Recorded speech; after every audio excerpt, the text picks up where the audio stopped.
नमस्कार मंडळी, मी शीतल आणि तुम्ही पाहताय दिल्लीकर मराठी। आजच्या व्हिडिओमध्ये मी तुम्हाला नवरात्रीचे उपवास कसे करावे, या उपवासामध्ये काय खावं काय खाऊ नये, त्याचबरोबर घटस्थापनेच्या बाबतीत तुमच्या मनामध्ये जे जे प्रश्न आहेत त्या प्रश्नांची सुद्धा उत्तरं देणार आहे। काही जणींचं असं म्हणणं आहे विधवांनी घटस्थापना करायची की नाही, त्याचबरोबर नवरात्रीमध्ये आपण 9 दिवसाच्या कालावधीमध्ये भरपूर प्रकारच्या पूजा अर्चा करतो, तर त्या करायच्या की नाही, आणि घट उगवत नसेल तर त्यामागे काही विशिष्ट कारण आहे का, आणि तुमच्यापैकी बऱ्याच जणींना घरी घट बसवण्याची इच्छा आहे पण काही कारणांमुळे घट बसवता येत नसेल तर त्यांनी काय उपाय करावा हे सुद्धा या व्हिडिओत सांगेल। त्यामुळे व्हिडिओ शेवटपर्यंत पहा। चॅनेलवर कोणी नवीन आलेलं असेल तर सबस्क्राइब करा आणि व्हिडिओ पाहत असताना सर्वांनी कमेंट्समध्ये लिहा जय माता दी। सर्वप्रथम तुम्ही नवरात्रीच्या व्हिडिओला जो काही प्रतिसाद देत आहात त्याबद्दल तुम्हा सर्वांचे मनपूर्वक आभार। चला तर मग व्हिडिओला सुरुवात करते। सगळ्यात अगोदर आपण नवरात्रीच्या उपवासाबाबत माहिती जाणून घेऊया की नवरात्रीचे उपवास नक्की कोणी आणि कसे करायचे। ज्यांचं पहिलं वर्ष असेल, ज्यांना माहिती नसेल त्यांना सुद्धा या व्हिडिओतून ती माहिती होऊन जाईल। शारदीय नवरात्रीचा सण स्वच्छता आणि पवित्रतेचं प्रतीक मानलं जातं। नवरात्रीच्या उपवासामध्ये नियम आणि संयम या दोन्ही गोष्टी पाळणं अतिशय महत्त्वाचं आहे।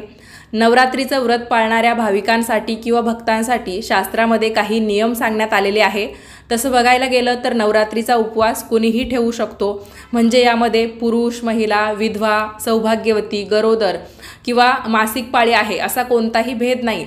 तर सुतक असलं तरी पण आपण उपवास ठेवू शकतो, फक्त या कालावधीमध्ये आपल्याला पूजा करता येत नाही। 9 दिवस उपवास कसा ठेवायचा यासंबंधी शास्त्रामध्ये काही महत्त्वाच्या गोष्टी सांगितलेल्या आहेत। नवरात्रीचे व्रत सर्वजण जरी करू शकत असले तरी पण ज्यांना हा उपवास करता येत नाही किंवा उपवास ठेवण्याची ताकद नाही, आता बऱ्याच वेळा तब्येतीमुळे किंवा आरोग्याच्या तक्रारीमुळे या सगळ्या गोष्टी होतात, तर त्यावर सुद्धा काही पर्याय सांगितलेले आहे। नवरात्रीच्या उपवासामधला सर्वात पहिला प्रकार म्हणजे सप्तरात्री व्रत। घटस्थापनेचा जो दिवस असतो तो प्रतिपदेचा असतो, त्यामुळे घटस्थापना ते सप्तमी तिथी जोपर्यंत येत नाही तोपर्यंत सुद्धा तुम्ही उपवास करू शकता, म्हणजे याला म्हणतात सप्तरात्री व्रत। त्याचबरोबर तुम्ही जर हे सप्तरात्री व्रत केलं तर त्याचं सुद्धा तुम्हाला उपवास केल्याचं किंवा नवरात्रीच्या व्रताचं संपूर्ण फळ मिळतं। तसे मी तुम्हाला नवरात्रीच्या व्रताचे नियमसुद्धा सांगितलेले आहेत, बऱ्यापैकी लोकांनी तो व्हिडिओ बघितलेला असेल। याशिवाय ज्यांना पूर्ण व्रत करता येत नाही त्यांनी केवळ पंचमीला एकभुक्त व्रत केलं तरी सुद्धा चालेल। म्हणजेच काय, या उपवासामध्ये तुम्ही फक्त एक वेळ जेवण करू शकता, तर सकाळी उपवास करून तुम्हाला संध्याकाळी सुद्धा उपवास सोडता येईल, किंवा मग ज्या दिवशी चतुर्थी तिथी असेल तर त्या दिवशी संध्याकाळी न जेवता तुम्ही तेव्हापासून उपवास धरायचा, पंचमीचा पूर्ण दिवस उपवास धरायचा आणि संध्याकाळी तुम्हाला हा उपवास सोडायचा आहे। तर जर तुम्हाला चतुर्थीच्या रात्रीपासून ही सुरुवात करायची असेल आणि तुम्ही जर चतुर्थीच्या दिवशी सकाळीच जेवण केलेलं असेल तर साहजिक आहे तुम्हाला संध्याकाळी भूक लागू शकते, तर तुम्ही चतुर्थीच्या दिवशी संध्याकाळी सूर्योदय होण्याच्या आत काहीतरी खाऊन घ्या, म्हणजे मग तुम्हाला चतुर्थीच्या रात्रीपासून उपवास करता येईल। यानंतरचा पुढचा प्रकार आहे तो म्हणजे नक्तव्रत। षष्ठीला रात्रीचं भोजन करून व्रत करता येतं, म्हणजे षष्ठीच्या दिवशी रात्री तुम्ही भोजन करायचं आहे, सप्तमीचा पूर्ण दिवस आणि रात्रभर तुम्हाला उपवास करायचा आहे। त्यानंतर अष्टमीला तुम्ही हा उपवास सोडू शकता। या व्रताच्या वेळी तुम्ही न मागता जे मिळेल ते सेवन करायचं आहे, म्हणजे जर तुम्ही पुरुष असाल तुमच्या समोर जे काही अन्न वाढून येत असेल तर त्यामध्ये तुम्ही परत काहीही मागायचं नाही, पहिल्यांदा तुम्हाला जे दिलेलं आहे तेवढंच खायचं आहे। आणि स्त्रिया तर स्वतःचं ताट तयार करून घेतात, तर मग तुम्ही एकदा जे काही ताटात घ्याल तर तेवढंच खायचं आहे आणि नंतर पुन्हा काही न घेता तुम्हाला हे व्रत सुरू करायचं आहे, म्हणजे षष्ठीला रात्री जेव्हा तुम्ही जेवण कराल तेव्हा।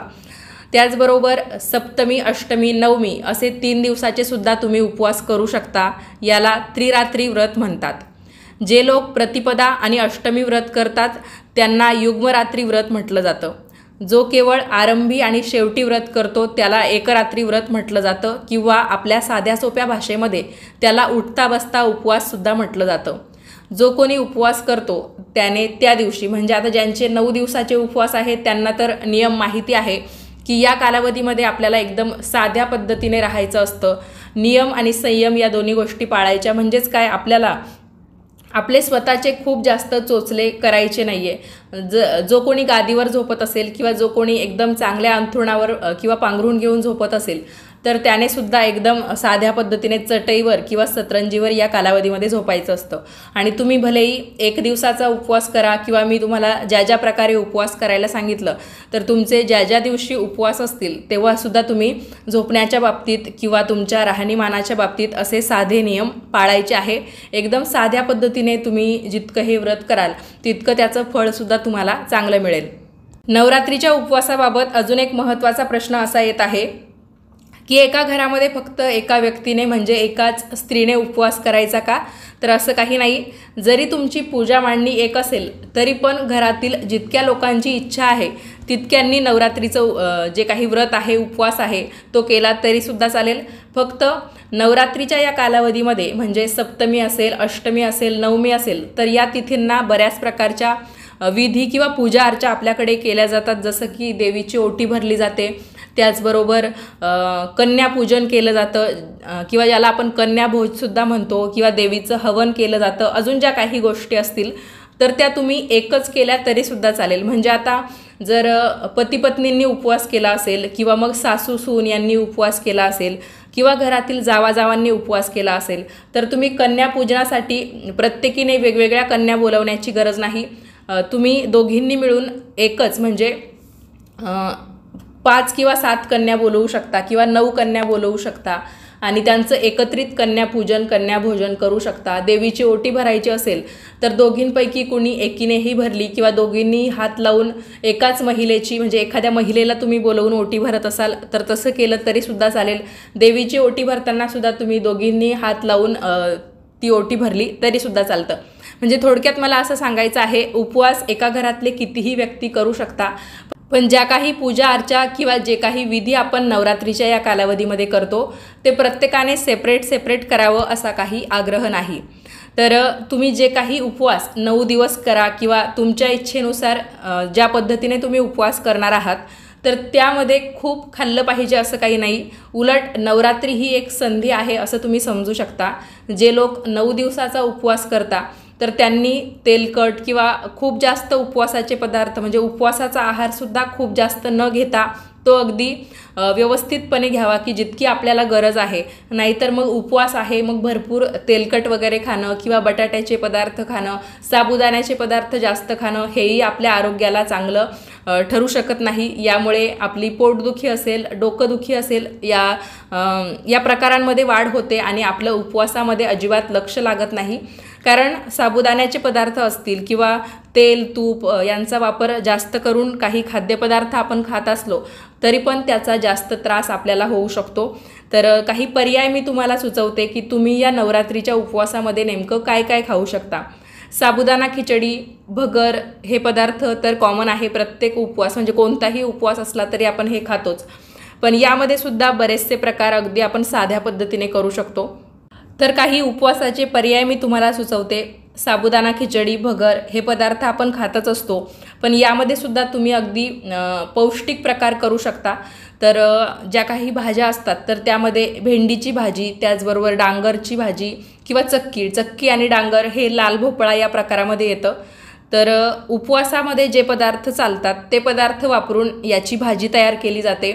म्हणजे कधी कधी तुम्ही भेंडीची भाजी करू शकता, कधी तुम्ही लाल भोपळ्याची भाजी करू शकता आणि त्याबरोबर खायला तुम्हाला भगरीचे धिरडे बनवता येतील किंवा मग उपवासाची वेगवेगळी पीठं मिळतात। राजगिऱ्याचं पीठ असेल किंवा शिंगाड्याचं पीठ असेल तर यांच्यासुद्धा तुम्हाला भाकरी किंवा धिरडे बनवता येतील आणि ते तुम्ही उपवासाला खाऊ शकता।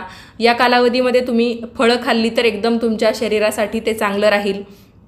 आणि पोटभरीचं म्हणायचं झालं तर तुम्ही ताकाचं सेवन करू शकता, लस्सी पिऊ शकता। फक्त कमीत कमी तेलकट पदार्थ तुमच्या पोटात कसे जातील आणि तुमचं आरोग्य या नवरात्रीच्या कालावधीमध्ये चांगलं कसं राहील याची काळजी तुम्हाला घ्यायची आहे, जेणेकरून तुम्हाला रोजची पूजा करताना, दररोजचं व्रत करताना एकदम प्रसन्न वाटेल। नाहीतर मग आपल्या पोटात काही नसलं किंवा आपण जर उपवासाचे पदार्थ अतिरेकी खाल्ले असतील तर आपलं सगळं लक्ष आपलं पोट केंद्रित करून घेतं आणि आपलं व्रतामध्ये अजिबात लक्ष नसतं। तुम्ही जितके दिवस नवरात्रीचं व्रत करणार आहात किंवा उपवास करणार आहात, म्हणजे आता काही जण फक्त 1 दिवसाचं किंवा 2-3 दिवसाचं व्रत करतील, त्या दिवशीच फक्त उपवास करतील. तर जेव्हा जेव्हा तुमचा उपवास असेल त्या दिवशी तुम्हाला ब्रह्मचर्य पाळायचं आहे. यासोबतच तुमच्या वागण्यामध्ये क्षमाशीलता, औदार्य आणि उत्साह असायला हवा. उपवासाचे हे जे दिवस असतात तर ती आपल्यासाठी चांगली संधी कशी असू शकते की आपण काही गोष्टींचा त्याग करायला शिकलं पाहिजे. कुणाला जर कसलं व्यसन असेल तर तुम्ही 9 दिवस ते करूच नका, आपोआप तुमची सवयसुद्धा सुटायला मदत होऊ शकते. तर या दिवसांचा आपण चांगला वापर करून घेतला तर याचा फायदासुद्धा आपल्याला चांगला होईल. व्रत करणाऱ्या व्यक्तीने खोटं बोलणं टाळावं, सत्याचं पालन करावं, मनावर नियंत्रण ठेवावं, कुणालाही शिव्याशाप देणं टाळावं. त्याचबरोबर परान्न या कालावधीमध्ये घेऊ नये. तर तुम्ही पॅकिंग जे काही उपवासाचे पदार्थ असतात ते सुद्धा नाही खाल्ले तरीसुद्धा चालेल. तुम्ही या कालावधीमध्ये कुठे जर देवदर्शनाला वगैरे गेलात तर तुम्ही घरून उपवासाचे पदार्थ घेऊन जा. फळं वगैरे घ्यायला काही अडचण नाही, पण कुणाच्या घरी जाऊन मग तिथलं जे अन्न आहे ते शक्यतो खाण्याचा प्रयत्न करू नका. आणि जो काही घट आपण बसवतो तर बऱ्याच वेळा त्यातलं धान्य उगवत नाही. तर याला वेगवेगळी कारणं असू शकतात, जसं की आपलं घर किंवा जिथे आपण ती पूजा मांडणी केलेली आहे ती एकदम बंदिस्त खोली असेल, कुठूनच थोडाफारसुद्धा वारा यायला जागा नसेल, तरीसुद्धा बऱ्याच वेळा घटाच्या आसपास बुरशी येते किंवा मग धान्य नीट उगवत नाही. तर हा एक व्रताचा नियम आहे म्हणून आपण सगळं हे करतो. आणि जर तुमचं धान्य काही कारणांमुळे उगवलं नाही किंवा मग थोडंसं विरळ उगवलं तर मग शुभ असं काही मनात आणू नका. आपण आपल्या पूर्ण शुद्ध मनाने किंवा मनापासून व्रत करतोय हेच देवीला पुरेसं असतं. त्यामुळे तुमचं जे काही धान्य आहे, जे तुम्ही घटाच्या त्या मातीमध्ये किंवा वेदिकेमध्ये पेरलेलं आहे ते उगवलं तर चांगलीच गोष्ट आहे, आणि नाही उगवलं तर हे सगळं वातावरणावर किंवा आपण जिथे कुठे घट बसवलेला आहे तिथली हवा खेळती होती का नाही, किंवा हे सगळं म्हणजे नैसर्गिक आहे, यामध्ये शुभ तुम्हाला कोणतंही पाळायचं नाही आहे. तर जे होईल ते तुम्ही फक्त मनापासून 9 दिवस किंवा तुम्ही जितके दिवस घट बसवलेला आहे, जितके दिवस तुम्ही व्रत करताय तोपर्यंत तुम्हाला मनापासून सेवा करण्याचं काम करायचं आहे.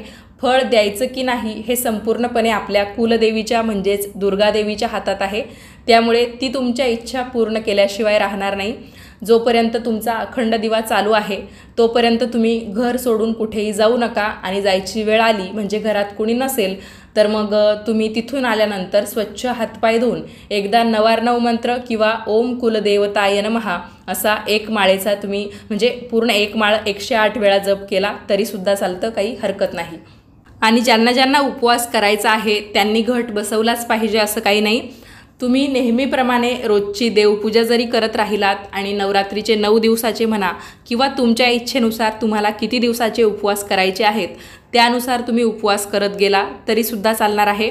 फक्त तुम्ही घट बसवला असो नसो, तुम्हाला तुमच्या देवघरामध्ये जे काही देव आहेत, ज्या देवांच्या मूर्ती आहेत, टाक आहेत, ते तुम्हाला घटस्थापनेच्या दिवशी स्नान करून एकदा स्थापन केल्यानंतर दसऱ्याशिवाय अजिबात हलवायचे नाही आहे आणि त्यांना हातसुद्धा लावायचा नाही. फक्त दररोज फुलं वाहण्याचं काम तुम्ही करू शकता.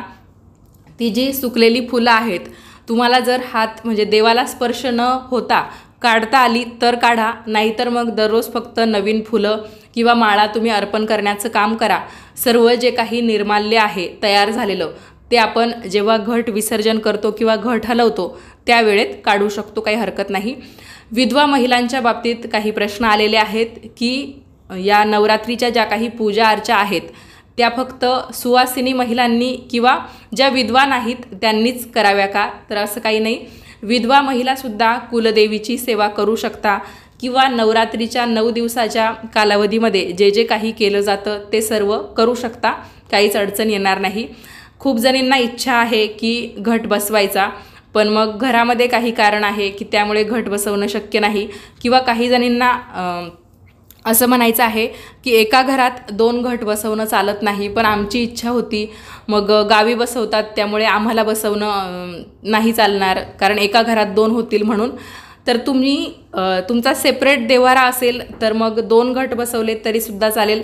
आणि तेही शक्य नसेल, म्हणजे ज्यांना ज्यांना घट बसवायची इच्छा आहे पण मग घरात बसवणं शक्य नाही आहे, तर त्यांनी काय करायचं, आपल्या आसपास जी मंदिरं असतात, तर तुम्ही मंदिरांमध्ये सुद्धा घट बसवले जातात हे बघितलं असेल. गावाकडे सुद्धा साती आसरांच्या मंदिरात म्हणा किंवा खंडोबाच्या मंदिरात म्हणा किंवा आपली जी ग्रामदैवतं असतात, तर त्या मंदिरांमध्ये सुद्धा घट बसवले जातात. आणि शहरांमध्ये सुद्धा बऱ्याच मंदिरांमध्ये घट बसवले जातात. तर तुम्ही तिथे जाऊन सुद्धा तुमचा घट बसवू शकता. भलेही तिथे घट जास्त झाले आणि तुम्हाला नंतर कळालं नाही की मी बसवलेला घट कोणता आहे, तर तुम्ही जेव्हा जेव्हा नवरात्रीच्या या कालावधीमध्ये मंदिरात जाल, तर कोणत्याही एका घटाला तुम्ही पाणी घालून येऊ शकता, माळा अर्पण करू शकता आणि तिथे सुद्धा तुम्ही पूजा केली तरीसुद्धा चालेल, काहीच अडचण नाही. आणि ज्यांनी घट नाही बसवला पण मंदिरामध्ये जर घट बसवलेले असतील, तर तिथे जाऊन तुम्ही फक्त तुम्हाला जेव्हा जेव्हा शक्य होईल तेव्हा पूजा करून आलात तरीसुद्धा चालेल. म्हणजे तुमची घट बसवण्याची इच्छासुद्धा पूर्ण होईल आणि तुमच्याकडून नवरात्रीची ही काही घटांची पूजा केली जाते तीसुद्धा होऊन जाईल. तर आजच्या व्हिडिओमध्ये मी तुम्हाला भरपूर माहिती दिलेली आहे, उपवासाची म्हणा किंवा घट बसवण्याच्या बाबतीत म्हणा किंवा पूजा अर्चांची म्हणा.